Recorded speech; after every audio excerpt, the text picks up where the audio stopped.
thumbprintrealty.com. The People Station. What is that? What is that? Spark FM. Spark FM online. Waking up with Tayla Andre. I am Tayla Andre. Waking up with Tayla Andre has absolutely nothing to do with the time of day we link up at about waking up your third eye with unorthodox conversations leading to universal consciousness. Today is the day that the Lord hath made, and we are having an amazing conversation with BECMA, the Black Economic Council of Massachusetts. Their mission is to advance the economic well-being of Black businesses, organizations that serve the Black community and Black residents of Massachusetts. And so we have the president in the building, at least virtually, Segun. Did I say that correctly? Idowu. Good rising. I said that right? No. Yeah, you said it just perfectly fine. Okay. Can I ask you, what are the origins of your name? My father is Nigerian, so that's where I get the name from. Okay. Yeah. And how do I correctly pronounce your last name? Idowu. Idowu. Yeah. Idowu. Idowu. Yeah. Segun. Don't worry about it. It took me 2 years to get it, and so it's fine if it takes you a little bit. All right. I like that. That was a good one. One.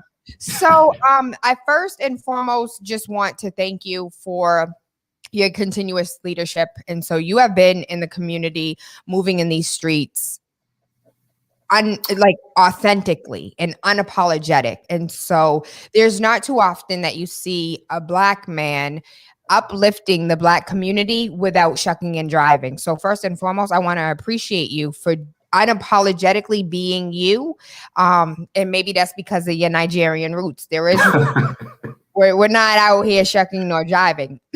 And so I have to be honest and I have to be transparent that yesterday's press conference was triggering for me. And the reason why yesterday's press conference was triggering for me is because, before I get into my own feelings and emotions, can you break down for the listeners and for the viewers what exactly the press conference was for yesterday? Well, first I want to say hello to you. It's great to see you, and I'm happy I'm able to chat with you today. It's been a long time coming, and so supporting your work for a long time, and very happy to see the success that you've been having, and to Danielle and Spark and everything. It's empowering for me to see the success of the station and of your show, and so I'm happy to be here all around. In terms of what happened yesterday, so. Back in 2000, and I'll give you the 30-second spiel in 90 seconds. So about 2 years ago, the city commissioned what's called a disparity study. And this is a report that all governments commission to understand if they are engaging in discrimination, essentially. It helps them see if there are disparities between how they're doing business with white people versus everybody else, or men and women. And so the city commissioned this 2 years ago, 2018, 3 years ago, and it just got the results have finally been put together. And a couple of weeks ago, the results got leaked to the Boston Globe and GBH News. And I'll just give the top line results and explain why we did what we did yesterday. So the top line results were this: the study looked at a period between 2014 and 2019. They studied 47,000 contracts that were awarded by the city of Boston in that 5-year time. Those contracts totaled a worth of $2.1 billion. What they found is not surprising to many of us, but still concerning, was that 16.9% of those contracts, or roughly $238 million, went to women and minority-owned businesses. And actually, I should say to white women and minority-owned businesses. And I'm not adding that. The firm that did this study made that characterization. When we look at just Black, because as the Black Economic Council of Massachusetts, we are concerned about Black businesses, 0.4%, which translates to $9.4 million, went to Black businesses over this 5-year span. And for Latinx-owned businesses, it was 0.8%. I don't mean to cut you off, but I mean to cut you off. I would like for us to stop, because I want to, for those who didn't get the numbers, I want to hit those numbers again. Yeah. So out of $2 billion, spent over 5 years between 2014 and 2019, 9.4 million, or 0.4%, went to Black-owned businesses.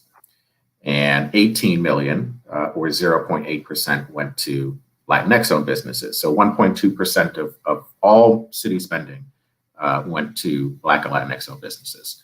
So yesterday, Wednesday, BECMA, Amplify Latinx, and the Greater Boston Latino Network, we all teamed up working with the Lawyers for Civil Rights and filed a civil rights complaint against the city of Boston. And this complaint goes to the Department of Justice at the federal level and the Department of Transportation.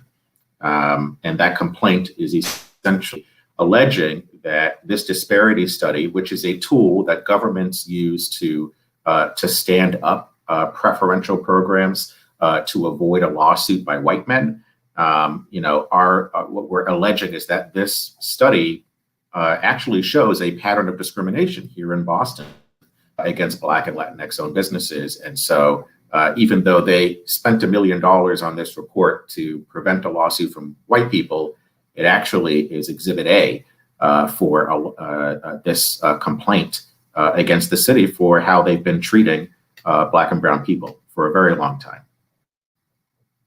Okay, so I feel a little ignorant, right? So first and foremost, this report is mandatory, and it's mandatory every X amount of years. Well, no, so it's not mandatory. The reason why it happened was because candidate Walsh, when he was a state representative, made the inference that he would conduct a disparity study because contracting was a big issue in the 2013 mayoral race, along with a lot of other issues related to racial equity. So all the things that we're talking about in this mayoral election are the same exact things that we were talking about in 2013. The only difference is we're talking about COVID-19 on top of that, but all of the disparities that COVID-19 has made apparent are the same as 8 years ago. And so once he came into office, people were asking, well, where is this disparity study? And it wasn't until the NAACP, when we did when I was there, when we did the report card, where we asked the same question. And so the administration then began working on this disparity study. So it's not mandatory, although we certainly would like it to be, so that we know if anything we're doing to solve the problem is working. And so explain to me, to avoid a lawsuit from white men, what do you mean by that? So this goes into the history as well for the city on this. So, as far back as the 1970s, right? So, and I'm not going to talk about this long, but Martin Luther King gets assassinated, and white people respond the same way they're responding right now in response to the lynching of George Floyd. We begin to see corporations and others, opening up their staffing positions to Black people. All of these commitments to spend money and to do business. The same thing was true for government, where they were saying, okay, we're going to create these programs that give preference to Black and other minority-owned businesses to do business with them. But then, what happens? The way a lot of white people think is, well, if they're getting something, it means I'm not getting something. And so what we wound up seeing happen across the country in the late 90s and early 2000s was that white people, particularly white men, began suing different cities and towns to get rid of these programs because they felt as if they were losing business. And so there was a successful case in Denver, Colorado, in the early part of the 2000s, and where a white person sued, and the court said, yep, this is illegal. You can't give preference to anyone for any reason. And so the city of Boston under Menino decided to just get rid of the program altogether in order to avoid a lawsuit. So cities and governments conduct these disparity studies to have the legal standing, to have the evidence to say, well, there is a disparity and we want to make sure that everyone is getting this opportunity. And so these disparity studies are conducted to justify what Black and brown people say for free every year, that we're not getting this business. And so now that has been broken down, I want to then go a little bit into my feelings. And so it was triggering for me yesterday to see So I'm thinking about these $2 billion that went into other communities. And if I am being, I'm a small business, $250,000 a year, I get awarded a city contract of $1 million. What's the first thing I'm going to do? I'm calling all of my friends and everybody gets a job. So now all of my friends have a job, and now you who never had an F1 Ford 50, you get an F1 450. You get an F1 450. Everyone has these souped up trucks now. I'm bringing in all of my friends and all of my family, and everyone's buying houses and everyone's going on vacation. And I just changed the lives of everyone around me. But they don't live in Boston. They're not from Boston. So these city dollars are now going to Wellesley and to Rhode Island and to New Hampshire. And so it's taking away from my child's education, as well as literally taking the food out of my mouth, because I have friends that are contractors. So I want to be clear, as far as contracts are concerned, these are all contracts. This isn't just building contracts. This isn't this is like snow removal contracts. And can you just give us a list of the contracts that were being won? Yeah, and I should say too that so there's an important point that you just hit as well. But on this part, I'll say that the disparity study. So it's 703 pages long, and we read every single one of those pages. And the city will be making it publicly available at some point this week, we're told. And so would love to come back and kind of walk through that report. But yeah, I mean, this report covers every single contract that the city was responsible for. 47,000 contracts. It covered construction design, professional services, goods and supplies, and services, and everything in between that falls under that. But there's a point that you made earlier about, when you get your contract and all these other people benefit, we, as an organization, we're focused on economic development overall, and our focus for the last few years has been on businesses and in particular procurement. And a lot of people wonder, well, why is that the issue that you want to hang your hat on and really drive home? And it's exactly for what you just said. The reason why BECMA was founded was because the founders understood that it is Black businesses that hire people. And when we have strong businesses that are earning a lot of money, they're not only able to scale up their businesses and hire more people, but they're paying better wages and they're providing better benefits. And so, white people need to understand that no one here is asking for a handout. None of us is asking for charity. And we're asking not only for greater access to these opportunities, but to ensure that they are being fairly distributed and that we get to fairly participate. And what this study showed is that we're not only not getting that access, but they're just not being awarded to us. And Russell Holmes, a state representative over in Mattapan, had a great line when we were on GBH the other night. For anyone that wonders why aren't we getting contracts, it's as simple as because white people don't want us to have them. It has nothing to do with our businesses. We have the capacity and the willingness. They're just not giving it to us. And because they're not giving us this business, it means that that's why our unemployment rate continues to be double that of white people, why our wages continue to be so low compared to the rest of the population, and why fewer of our jobs are able to give us the benefits that we deserve and need to keep our families safe and healthy. Ooh, can we please go through some of it? Not all 703 pages, but can we? So I was a part of the press, and I was at the press conference virtually, and I had many questions. And so my questions were more so about the actual individual companies. Like, how do we know what companies receive multiple winning bids? And do we know if there's any type of relationship? Is it like a buddy system? One of the questions yesterday was like, is it because it's of the good old boy system? And the answer was like, yes, it is. Right. So how do we know, and is there any well, we can't talk about legal stuff, but is there, like, how do we figure out who these companies are that keep winning? Who is it that they know that is allowing them to be the winning contract? And I think the thing that triggered me the most was let's say, for instance, I get this $1 million contract. I bring in all of my friends. We're all making money. I'm now able to update my equipment. I'm now able to buy more like excavation tools or a crane or something that allows me to get bigger contracts that have more money and bigger projects. And so now, and I'm gonna just call a spade a spade. I'm thinking about Feeney Brothers. 10 years ago, Feeney Brothers had like bootleg trucks. Now all of a sudden they have these souped up brand new trucks, shiny with the price tag still on it. They got cranes now. They're doing all types of things that 10 years ago they weren't doing. So for me personally, I want to know who's the friend that lets you in through the back door.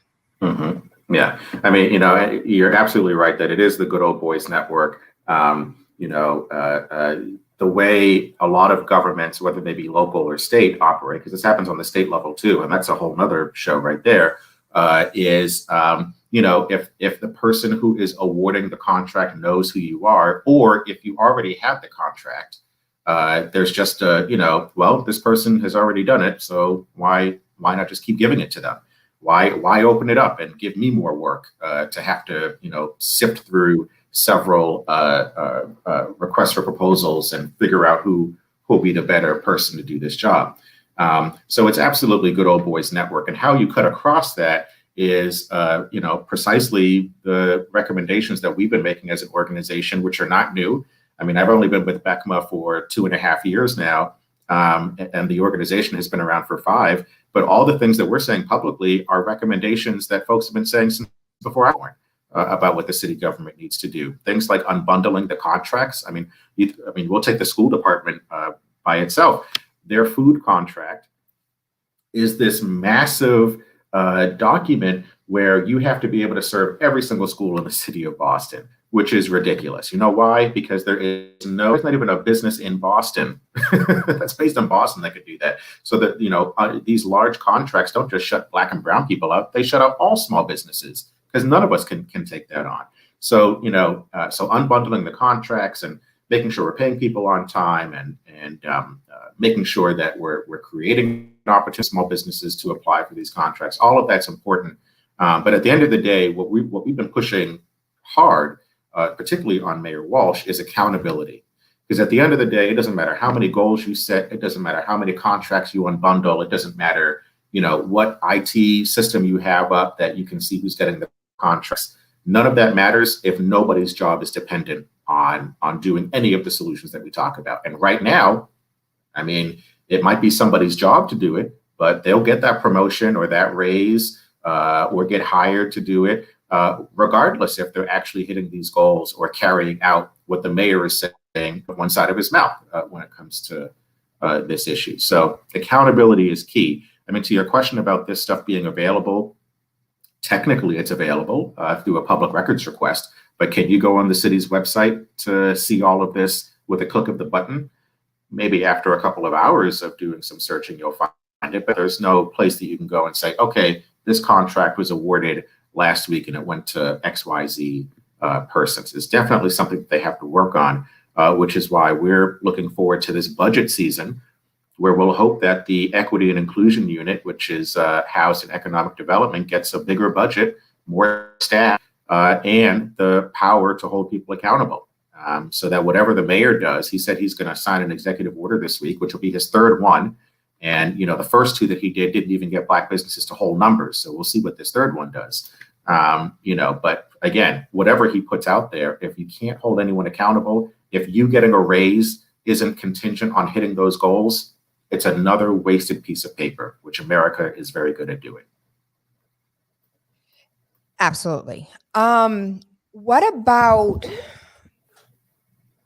okay, so public requests. Jess, can somebody help me put together a public, like I would like to request these numbers. And I don't know if anybody else cares about this or if this is something that you guys are already working on, but I personally would like to see those numbers of who won the contracts. And underlyingly, I want to see who on the inside is opening the back door. So is there a question or a demand for these people to be removed out of their positions, one, and two, auditors.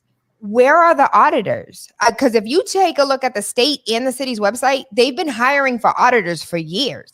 Who is actually going to be hired as an auditor? And are they going to audit all of these sites? So I snitch on those that need to be snitched on, right? When it comes to, I turn into Karen when I see Feeney Brothers, or I see, what's the other construction site that always have like Comcast? They do all the Comcast, they do all the piping through the city, and there'll be literally 5 white men working and not one black, not one Latino, not one woman with a hard hat. And so I have no problem calling 311. I know all of this is being recorded on a recorded line for quality assurance, but I want to see, like, is anybody doing anything with those type of complaints? And where are the auditors? And for the people that have been sitting in City Hall for the last 20 and 30 years, VOG just said that, who have the employees that have been there for 20 and 30 years, who know people by name and just don't even, aside, to your point, don't even look at RFPs, but just go ahead and push the contract in that direction. And so those part of the demands as well. Well, so to your question about how to access that information, there are 2 ways right now that are already in place, because it's also not even about doing new things. It's about implementing the old things that no one ever followed up on. One of them is the Boston Finance Commission. We have a great, there's one Black person I know of that's on there who's fantastic and from our community, Sharice Perry. And I know she holds them accountable, but, there are like 4 or 5 of them. And so what the rest of them in, we need to follow up on. But that is supposed to be an independent agency that's supposed to be reviewing these contracts. So the first place to go to is through the Finance Commission, because they have the power to get that information and do with it what the public wants them to do. The second avenue is the Boston City Council. Michelle Wu is now the chair of what's called the Post Audit and Oversight Committee. And that is another tool and another avenue to be able to understand where these contracts are going and who's awarding them, to answer all these questions. And that, that's another important tool, because that's a public conversation, right? The city council. So I would say, so rather than, because I also, the reason why a BECMA exists or other entities is also to prevent, regular, average, everyday people from having to fight government all by themselves, right? And so we want to make sure that we're supported and getting the answers to the questions that you're asking, and all the folks that are listening in are asking in the chat. But I would start with those 2 things. And we as an organization are happy to help push in that direction to get those answers. And then to set up systems and accountability measures that ensure that whatever we're finding out doesn't just lie in a report, collects dust, but rather is something that leads to substantive solutions. Because at the end of the day, I mean, I'm pissed off every time I have to talk about this, to be honest with you. I'm happy to be in conversation with you, Tayla. I mean, we talk here and offline, but I get pissed off when I'm talking about this, because my grandfather was talking about this 60 years ago. And so the fact that I'm about less than 1% in contracts in the city of Boston in 2021, I mean, I'm just like, how many more times do we have to keep yelling and shouting about this issue? The other thing that we try to do, and I apologize for these rants, but it's always mind-boggling to me, especially, again, how white people see this issue as some, charity or us asking for handouts. Do white people not understand that they are losing out because of racism? I mean, if what they care about is what's in their pockets, there's a report that came out from Citibank just in October that said that America has lost $1 trillion since the year 2000 because of systemic racism. $1 trillion. And yet this same population is pushing for a $1.9 trillion bill to get them $1,400 in their bank account because of COVID and how it put everyone out of work. I mean, why is it that we have not yet been able to see as a nation, and I'm not talking about the Black and brown communities, I'm talking about everybody else, how when investing in other communities, how everyone else benefits.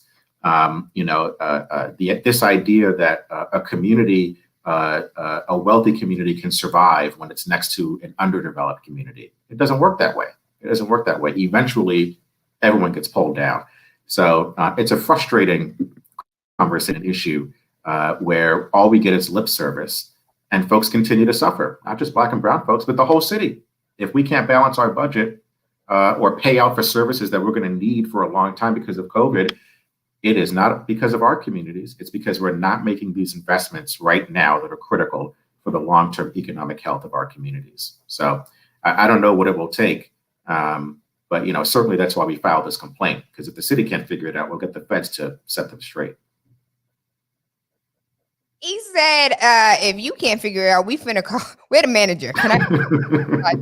Yo, listen, you don't never have to apologize for ever going on a rant, because this whole show is based on a rant. And so I just want to let you know that you have the freedom to rant as much as you want, especially when we're talking about things that our ancestors have been talking about. And that was another reason why I was triggered yesterday, is because I'm thinking about how many times we've been asking and knocking and pleading and being for me yesterday, and just even reading the initial demands, reading the demand letter on air really frustrated me, because it was just we want you to give us 17% for Black people. And I'm like, nah, nigga, I want all 50%.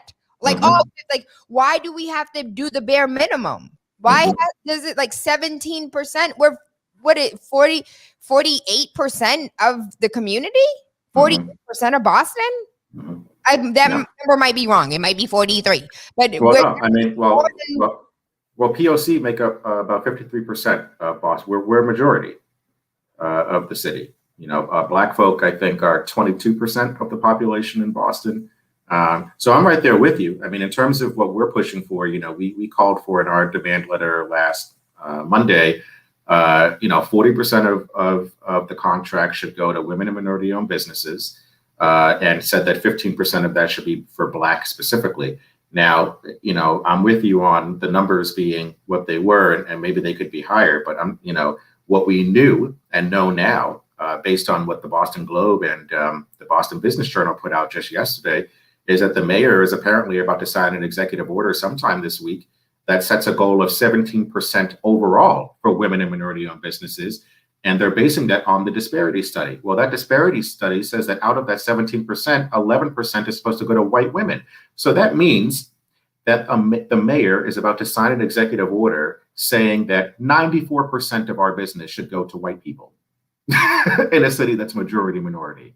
And he will hail this as a major accomplishment for his administration. That's 6% of us. Anybody talking to the New York Times or the LA Times, anybody speaking internationally, that we're about to let this man go to the federal government and have these same policies? Well, nobody see that?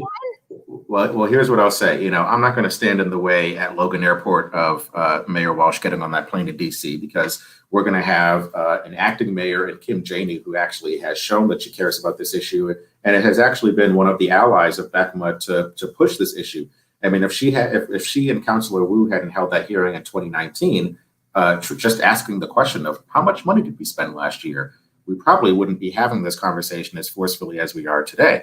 And so we're looking forward to that. And based on the people who have announced that they're running, majority of them have shown that they're interested and care about this issue. And so my thing is, if Biden wants to take them, fine with me, because we're going to be able to work with people who actually care about this issue and who are going to do more than give words. People who are from our community, who look like us, and who understand the power of that seat called mayor, because who we've had there so far, I mean, all we ever got from Mayor Walsh, who I'm sure is a very nice person personally, but as an elected official, all we ever got from him were excuses and reasons why we can't do something.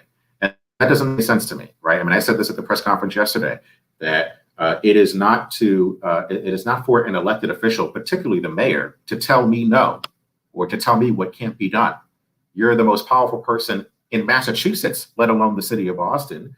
And so for someone in that position to tell me what can't be done doesn't make any sense to me. The purpose of someone in that role is to help me envision what the new world should be.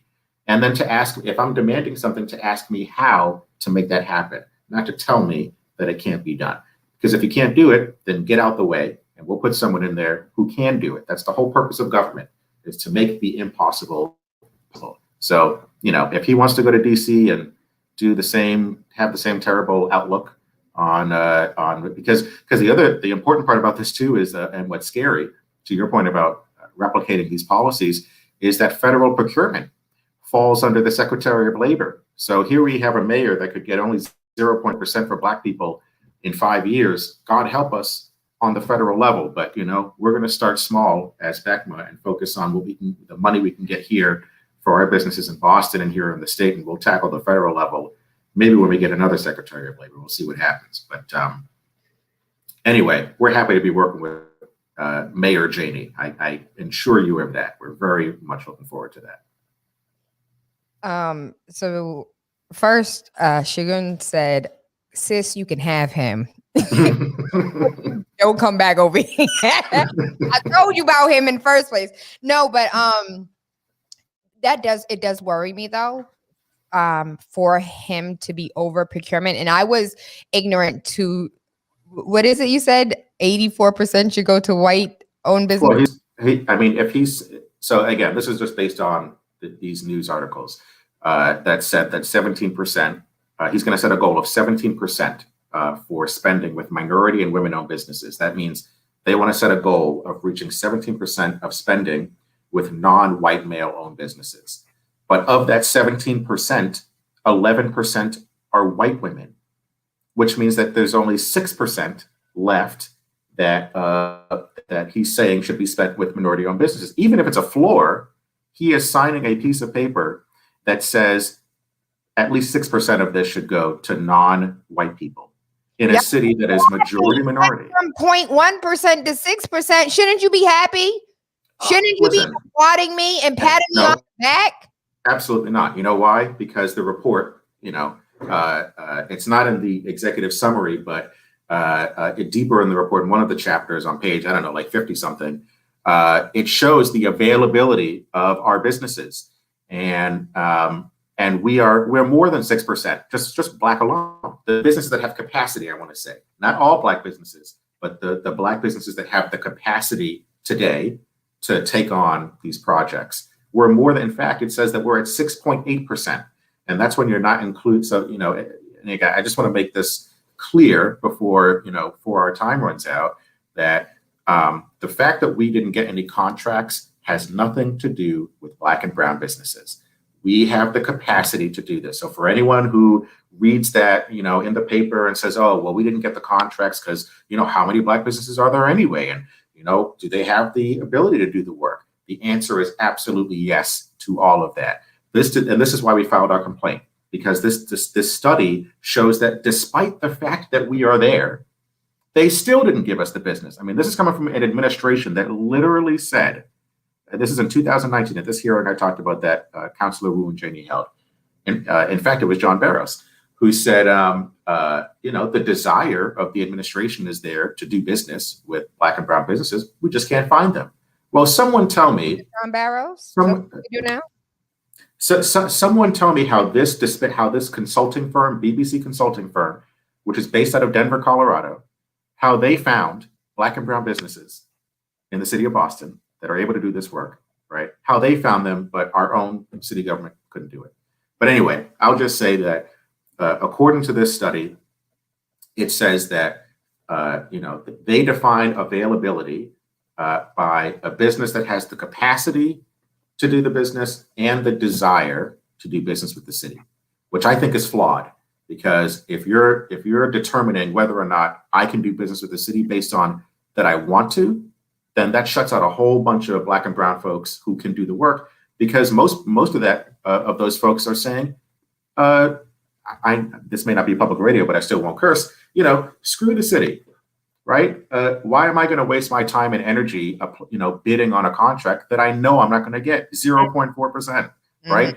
And so when you look at this report, it actually says that that 6.8% of Black businesses have the capacity to do the work. So to your question, 0.4 to 6, shouldn't you be happy? First of all, that's 6% for all minority businesses. I was being facetious. Yeah, I know. No, I know. But there's truth in every joke, right? Because there are some people, they may not look like us, but there are some people that will look at that and say, well, yes, going from 0.4 to 6. I mean, yeah, we should. That's a great first step. And it's like, absolutely not. No, I want all 7% of those businesses to get work, and I want the city to be investing in programs that help scale up all the other businesses to make sure they have the capacity to get it. But that's what a city, that's what any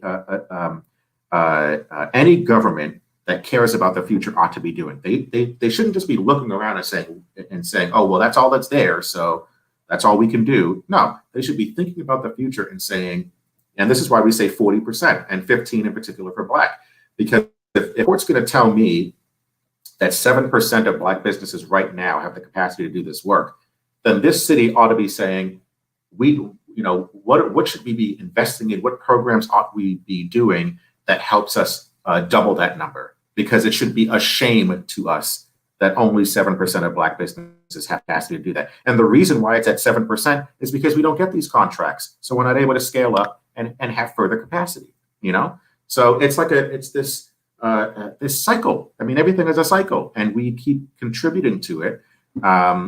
Anyway, so I know keep going on. Time. Yeah. When, as far as the lawsuit is concerned, not speaking about the legal part of it, but if I went ahead and I bid for a contract and I didn't get that contract, but it went to a white-owned business, what is from this?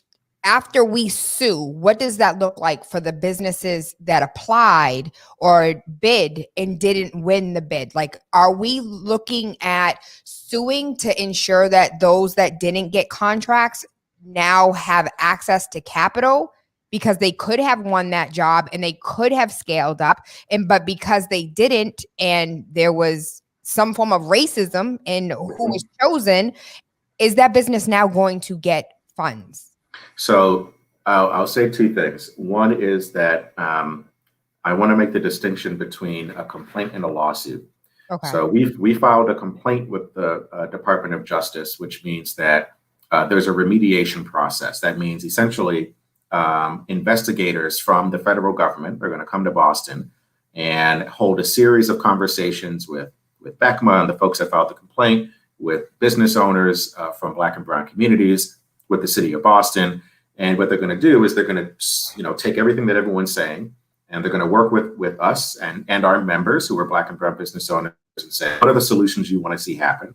And they're going to talk to the city and say, what are you able to do? And we're going to come to an agreement with the approval of the federal government and say, here are the things that the city of Boston has to do based on what, the folks who filed the complaint, have said need to happen. And for a bit of years, the city has to do those things, and the feds will be checking in and making sure that's happening. Now, this other part, though, that you've mentioned, that's an open conversation. Is there a civil lawsuit that gets filed? I can't remember now, a class action lawsuit that gets filed against the city for financial compensation, because one of the arguments we make in this complaint that the lawyers for civil rights push forward is that the disparity study shows that these businesses lost out on about $76 million over that period of time. And so, is there a class action lawsuit that seeks to recoup that money? That's an open conversation, and I'm sure we can talk about it. I won't say nothing here now, but I'll just say that certainly that is another tool in the toolbox. But the purpose of this complaint is to ensure that all future contracts are going where they're supposed to be going.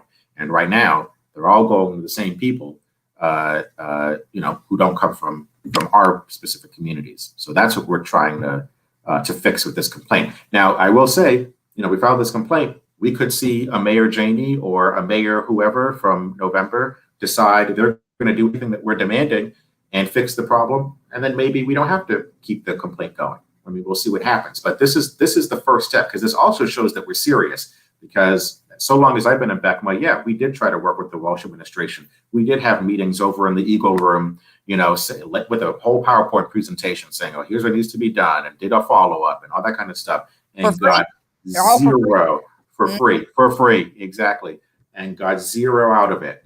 And so this is the first step of letting them know, we're done with the talking. We're now here for the action. And if you can't do it, get out the way, and we're going to bring in somebody who can. So that's where we are. tell us about a BECMA membership and what are the benefits for me being a community member as a BECMA member? Mm-hmm. Well, most of our members are either professionals working in whatever space and or business owners or entrepreneurs. And so, we have a wealth of resources over at our organization where, we connect folks to things, whether it be technical assistance, whether it be contract opportunities. We get, as the Black business organization, we get asked a lot from private companies and smaller businesses who are the Black business owners that we can do a contract with, and we always, send over a list of our members. Being on our newsletter ensures that you're going to receive information on grants and loans, lines of credit, things like that. And the greatest benefit, I think, that comes to our members is our advocacy work. And I'll just lift up one example. Last year, this conversation we're having about the city being at less than 1%, we were having about the state, because last January, WGBH put out a series of articles saying that Black businesses were getting less than 1% of contracts from the state under Governor Baker. And so we put out a big statement then as well in January and said, don't you dare show up to the MLK breakfast talking about how much you love Martin Luther King and you're not giving Black people business. And he ignored us. But 10 months later, he still showed up. Oh, he still showed up, and it was terrible. And actually, this is where he got in trouble when he called Rep. Presley's comments a rant. But 10 months later, we're winding up virtually in his office with our coalition, Amplify Latinx and all these other, folks, and said the same thing. Here's what we need to see happen. And he gave us every single thing that we asked for. And one of the things that we asked for, we pushed for, was making grant funding available to our businesses, because in January, no one was talking about COVID. But 10 months later, when you talk about 41% of Black businesses across the country have closed, 11% of them here in Massachusetts, we need some help urgently. And so because of the advocacy that we did in that first $50 million wave, all of that money went to minority and women-owned businesses. And then another $700 million became available. A huge chunk of that is going to minority and women-owned businesses. And so, I would say one of the biggest benefits of being a member may not be about what's happening to the member, but how it's influencing the organization, because everything we do is driven by the feedback and the commentary and the experiences of our members. So as much as members are gaining from the work that we're doing, we are also gaining a whole lot from all of the feedback that we get from folks who sign up. So, urge folks to sign up for the newsletter, to join the organization. And even if you don't join, I'm a bad executive of the, I shouldn't be encouraging people to do whatever and not be members, but it's like, we're going to help you no matter what. Because if you're Black and you're a business owner or entrepreneur or professional, that's our mission. And I'm not going to deny working with someone just because they didn't pay, their dues. And what are weekly, monthly, yearly dues look like? It depends. So if they reach out to membership@becma.org, our membership person will send the full list of what's available in terms of membership. But we work with no matter what. So regardless of your budget, if it is something that if you're actively involved in community, then definitely get with becma.org and find out what membership works for you. I thank you. I love you. I appreciate you so much. I've always had a respect for you, but with this extended conversation, I see you. I see you differently now. And so please, Jess, he can come anytime, all the time, once a week, once a day. I definitely appreciate your take on how you show up. But can you please run again so I can vote for you again? Well, I like my job, and it's a lot easier to tell a politician what to do than to be one, to have to do it. So, but but I appreciate it. I love you back. And of course, we'll be sure to come much more frequently in the future. So thanks for the time. I know you have to go. I wish we could keep you longer, but go out there and be great as you are. Thank you, Jess. I just want to shout out Jess because she's always in the background and she's always doing what she do in the background. So shout out to Jess. She is absolutely amazing. And congratulations on your new launch. I'm so proud of you. I'm so excited for you. Hugs and loves from afar. And I hope to see you guys soon when we get to go back outside. Absolutely. Looking forward to it. All right. Have a good rest of the day. You as well. We're going to pay these play these bills. We're going to pay these bills. And when we return, we're going to get into some more conversation as far as what's going on in community, what's going on in the world. I am Tayla Andre. Waking Up with Tayla Andre has absolutely nothing to do with the time of day we link up at about waking up your third eye with unorthodox conversations leading to universal consciousness. The People Station. What is that? What is that? Spark FM. Are you tired of renting and need more of your own space? Are you getting stressful letters or calls from the bank? Does your home require expensive repairs and you just don't have the funds to fix them? Regardless of whether you want to buy or sell, Tayla Andre of Thumbprint Realty is here to help. From saving your home from foreclosure to walking you through the process of becoming a first-time homeowner, Tayla makes real estate easy. With your best interests at heart, knowledge of the market, and a passion for people, Tayla is dedicated and motivated to serve you. Good rising, good afternoon, good evening, or good night. I am Tayla Andre, and I am determined and dedicated in assisting you in all of your real estate needs. Give me a call at 617-459-0041. Again, that number is 617-459-0041. Or you can email me at TAYLAANDRE@thumbprintrealty.com. The People Station. What is that? What is that? Spark FM. Good rising, good afternoon, good evening, or good night. We got Remy in the building. I love